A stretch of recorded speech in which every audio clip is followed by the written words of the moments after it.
কেন? তো কিসেরই এগুলো ওই মালিকই করছে। আমি 22 বছর কমিশনার ছিলাম। আমি কোনটা করবো এটা আপনারা ভালো করেই জানেন। ভালো যেদিকে হবে সেদিকে কাজ করার চিন্তা ভাবনা আছে। সালমান শাহের আসামি ডনকে ধরিয়ে দেওয়ায় ডিপজলকে যে বড় উপহার দিলেন তারেক রহমান। দর্শক, দেশের বিনোদন জগৎ থেকে শুরু করে রাজনীতির একেবারে শীর্ষ অন্দরমহল সবখানেই আজ যেন এক অবিশ্বাস্য, অভাবনীয় এবং বাঁধ ভাঙা আনন্দের বন্যা বয়ে যাচ্ছে।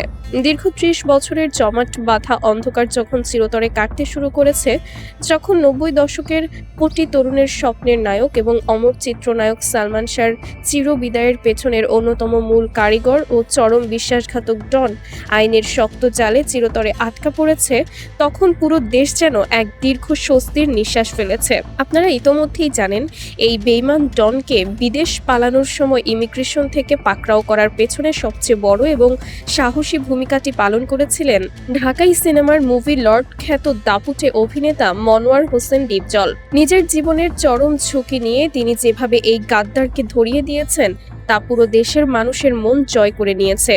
কিন্তু দর্শক, চমকের এখানেই শেষ নয়। ডিপজলের এই অসীম সাহসিকতা এবং পরম বন্ধুর প্রতি এমন অকৃত্রিম ভালোবাসার খবর যখন বর্তমান মাননীয় সরকার প্রধান তারেক রহমানের কান পর্যন্ত পৌঁছায়, তখন তিনিও রীতিমতো অবাক এবং মুগ্ধ হয়ে যান।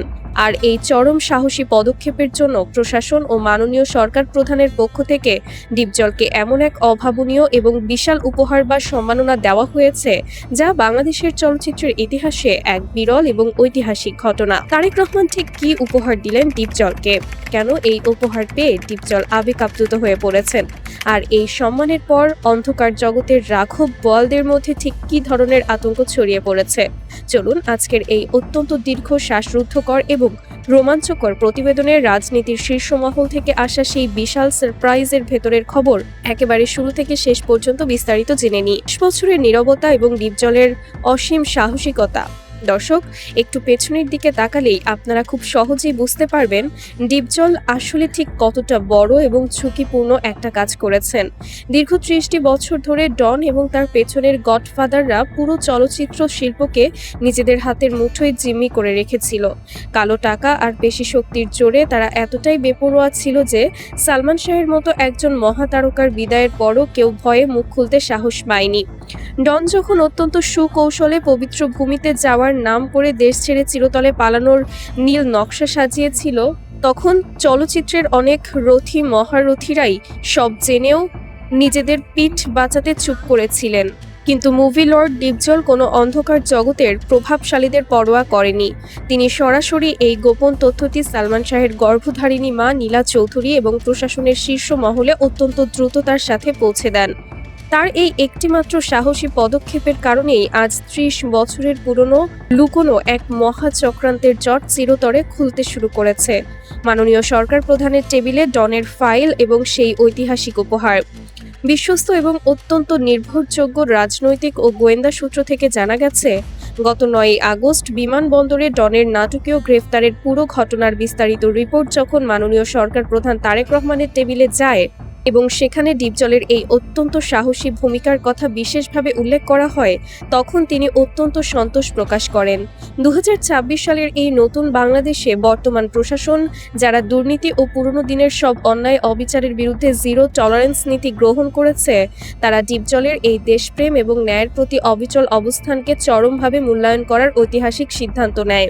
সূত্র জানায়, ডনকে ধরিয়ে দেওয়ার পুরস্কার বা উপহার হিসেবে মাননীয় সরকার প্রধান তারেক রহমান সরাসরি প্রশাসনের মাধ্যমে ডিপজলের জন্য ৩টি অত্যন্ত বড় এবং সম্মানজনক পদক্ষেপ গ্রহণ করেছেন, যাকে চলচ্চিত্র পাড়ায় এখন সর্বকালের সেরা উপহার হিসেবে আখ্যায়িত করা হচ্ছে।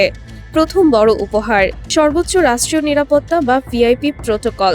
ডিপজল যেহেতু অন্ধকার জগতের এত বড় একজন রাঘব বোয়ালকে ধরিয়ে দিয়েছেন, তাই স্বাভাবিকভাবেই তার এবং তার পরিবারের জীবনের উপর বড় ধরনের হুমকি আসতে পারে। ডনের বাইরে থাকা সাঙ্গুপাঙ্গুরা যে কোনো সময় প্রতিশোধ নেওয়ার চেষ্টা করতে পারে। এই স্পর্শকাতর বিষয়টি মাথায় রেখে মাননীয় সরকার প্রধানের সরাসরি নির্দেশে দ্বীপজলের জন্য বিশেষ এবং অত্যন্ত শক্তিশালী রাষ্ট্রীয় নিরাপত্তার ব্যবস্থা করা হয়েছে। এখন থেকে কোনো অদৃশ্য শক্তি বা পুরনো দিনের গডফাদাররা দ্বীপজলের টিকিটটিও ছুঁতে পারবে না। একজন অভিনেতার জন্য রাষ্ট্রের পক্ষ থেকে এমন ভিআইপি নিরাপত্তা পাওয়াটা অত্যন্ত বিরল এবং বিশাল সম্মানের একটি বিষয়। সরকার বুঝিয়ে দিয়েছে, যারা সত্যের পক্ষে লড়বে রাষ্ট্র তাদের পাহাড়ের মতো পাহারা দেবে। দ্বিতীয় উপহার, চলচ্চিত্র জগৎকে পরিষ্কার করার গ্রিন সিগন্যাল বা পূর্ণ ক্ষমতা। এতগুলো বছর ধরে যারা ইন্ডাস্ট্রিতে সিন্ডিকেট করে সাধারণ শিল্পীদের জীবন ধ্বংস করেছে, যারা প্রতিভাবানদের জায়গা না দিয়ে নিজেদের আধিপত্য কায়েম করেছে, তাদের মূলোৎপাটন করার জন্য দ্বীপজলকে সরকারের শীর্ষ মহল থেকে অলিখিতভাবে একটি বিশাল ক্ষমতা ও পূর্ণ সমর্থন দেওয়া হয়েছে। তারেক রহমান প্রশাসন থেকে এই পরিষ্কার বার্তা দেওয়া হয়েছে যে সালমান শাহের মতো আর কোনো অমূল্য প্রতিভাকে যেন অকালে হারিয়ে যেতে না হয়। তার জন্য দ্বীপজল চাইলে এফডিসির ভেতরের এই নোংরা রাজনীতি এবং কালো সিন্ডিকেট ভাঙতে যে কোনো কঠোর পদক্ষেপ নিতে পারবেন। প্রশাসন তার প্রতিটি পদক্ষেপে সম্পূর্ণ আইনি সহায়তা প্রদান করবে। তৃতীয় এবং সবচেয়ে আবেগঘন উপহার, রাষ্ট্রীয় সম্মাননা বার্তা। সূত্রমতে প্রশাসনের শীর্ষ পর্যায় থেকে দ্বীপজলকে অত্যন্ত সম্মানজনক একটি ব্যক্তিগত বার্তা পাঠানো হয়েছে, যেখানে তার সাহসিকতার জন্য রাষ্ট্রীয়ভাবে তাকে ধন্যবাদ জানানো হয়েছে। সেই বার্তায় বলা হয়েছে, যে দেশে আপনার মতো সাহসী বন্ধু এবং সচেতন নাগরিক থাকে, সে দেশের কোনো অন্যায় বা চক্রান্ত বেশি দিন চাপা থাকতে পারে না। আপনার এই পদক্ষেপ নতুন প্রজন্মকে ন্যায়ের পথে চলতে উদ্বুদ্ধ করবে। দ্বীপজলের আবেগ এবং পলাতক আসামিদের মধ্যে চরম আতঙ্ক।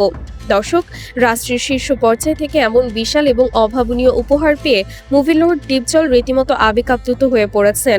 ঘনিষ্ঠ সূত্রের খবর, এই সম্মাননার খবর পাওয়ার পর দ্বীপজলের চোখ দিয়ে অঝরে জল গড়িয়ে পড়ে। তিনি ভারাক্রান্ত কণ্ঠে বলেছেন, আমি কোনো টাকা বা ক্ষমতার লোভে এই কাজ করিনি। সালমান আমার নিজের আপন ভাইয়ের মতো ছিল। তার সাথে হওয়া চরম বেইমানির বিচার আমি এই বাংলার মাটিতে নিজের চোখে দেখে যেতে চাই। মাননীয় সরকার প্রধান তারেক রহমান আমাকে যে বিশাল সম্মান দিয়েছেন, যে মানসিক সমর্থন দিয়েছেন, সেটা আমার জীবনের সবচেয়ে বড় পাওয়া। এখন আমি বুকে আরো 1000 গুণ বেশি সাহস পেলাম। আমার ভাইয়ের সাথে গাদ্দারি করা কাউকে আমি ছাড়বো না। এবার ওই পলাতক সামিরা আর লুসিকেও আইনের কাঠগড়ায় দাঁড় করানো স্রেফ সময়ের ব্যাপার মাত্র। এদিকে দ্বীপজলের এই রাষ্ট্রীয় সমর্থন পাওয়ার খবরটি প্রবাসে লুকিয়ে থাকা সালমান শাহের বিদায়ের মূল কারিগরদের কাছে পৌঁছানোর পর তাদের মাঝে চরম আতঙ্ক শুরু হয়ে গেছে। যারা ভেবেছিল ডন হয়তো কোনোভাবে বেরিয়ে আসবে, তারা এখন বুঝতে পারছে যে এই নতুন বাংলাদেশে তাদের আর কোনো রক্ষা নেই। ইন্টারপোলের মাধ্যমে খুব শিগগিরই তাদের দেশে ফিরিয়ে আনার প্রক্রিয়া শুরু হতে যাচ্ছে বলে প্রশাসনের ভেতরে গুঞ্জন রয়েছে।